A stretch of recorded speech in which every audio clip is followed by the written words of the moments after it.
निशा और रवि की arrange marriage शादी हुई थी। उससे पहले दोनों कभी एक दूसरे से नहीं मिले थे, बस फोटो ही देखकर पसंद किया गया था। निशा प्रभाकर जी के दोस्त राम सहाय जी की बेटी थी। प्रभाकर जी ने जब निशा के बारे में रवि को बताया और उसकी फोटो दिखाई तो रवि में सर हिलाकर हामी भर दी थी।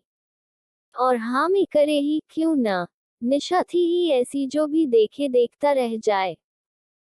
गोरा रंग, लंबे बाल, बड़ी बड़ी आंखें, हाइट भी अच्छी खासी थी, बला की खूबसूरत दिखती थी निशा। बस फिर क्या था, प्रभाकर जी रवि की रजामंदी पाकर अपने दोस्त राम सहाय जी को बुलावा भेजा और अपने बेटे की शादी निशा से तय कर दी। किसी कारणवश उनकी एंगेजमेंट नहीं हो सकी।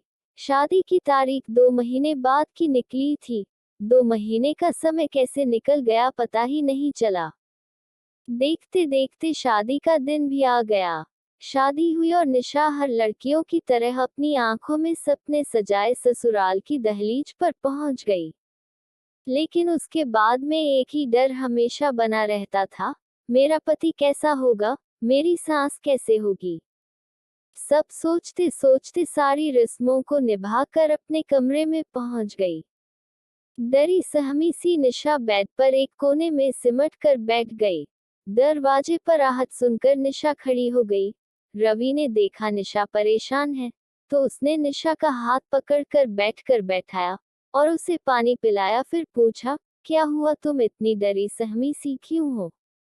निशा ने कहा, मुझे नींद आ रही है और मैं इस रिश्ते को कुछ वक्त देना चाहती हूँ। ठीक है, आप सो जाए, मैं सोफे पर सो जाता हूँ।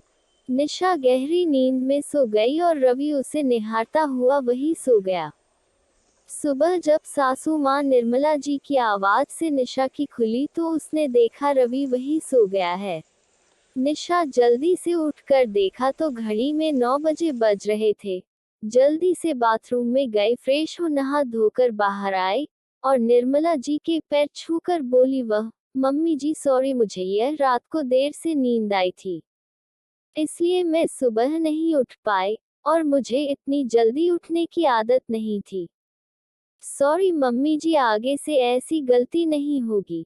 निर्मला जी पहले तो एकटक उसकी मासूमियत को देख रही थी, फिर जोर से हंसते हुए बोली, मैं तेरे माँ जैसी हूँ, तेरी मालकिन नहीं जो तू मुझे सॉरी बोल रही है।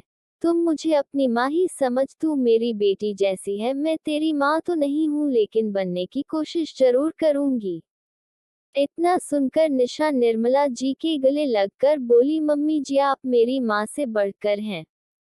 मैं अपनी सहेलियों से सास के बारे में सुनकर हर सास के प्रति गलत भावना मेरे दिमाग में बैठी थी, लेकिन मैं अब उसे निकाल कर बाहर फेंक दे रही हूँ, क्योंकि मुझे मेरी माँ मिल गई।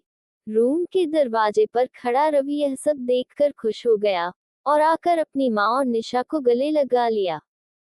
माँ कहो तो एक बात बोलूं? निर्मला, जी बेटा, अगर हर घर में आप जैसी माँ और सास हो तो कोई घर टूटकर बिखरेगा नहीं।